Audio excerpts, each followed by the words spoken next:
என்னோட அப்பா இறந்து 10 மாசத்துக்கு அப்புறம் நானும் என் தம்பியும் தடவை எங்க அப்பா ஊருக்கு போயிருந்தோம். என் தம்பி கோயில் கொடைக்கு வந்திருந்தான். ஸோ குலதெய்வ கோயிலுக்கும் அப்படியே போயிட்டு வந்துடலாம்னு சொல்லிட்டு நாங்க ஃபேமிலியா என் அப்பா பிறந்த ஊருக்கு வந்திருந்தோம்.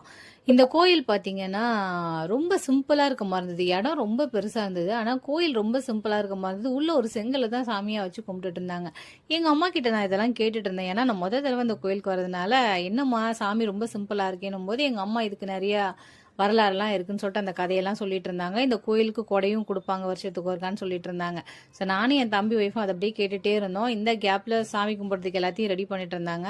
சாமி கும்பிட்டு முடிச்சுட்டு நாங்கள் கிளம்பும்போது ஒரு 6 மணி இருக்கும். ஸோ அப்போ எங்கள் சித்தி என்கிட்ட சொன்ன விஷயம், நமக்கு இஷ்ட தெய்வம் எத்தனை இருந்தாலும் நம்ம குலதெய்வ கோயிலுக்கு வருஷத்துக்கு ஒருக்காவது வந்துடணும். ஏன்னா நம்ம குலத்தை காப்பாத்துறதே குலதெய்வம் தான். ஸோ அதை வருஷத்துக்கு ஒருக்கா கும்பிடணும்னு சொல்லிட்டு இருந்தாங்க. நம்மள எத்தனை பேர் இந்த குலதெய்வத்தை தேடி போய் கும்பிடுறோன்றது தெரியல. பட் நான் இதுக்கப்புறம் முடிவு பண்ணியிருந்தேன். இதுக்கப்புறமா நாமளும் வருஷம் வருஷம் நம்மளோட குலதெய்வத்துக்கு அட்டெண்டன்ஸ் போட்டுறணும் அப்படின்னு சொல்லிட்டு.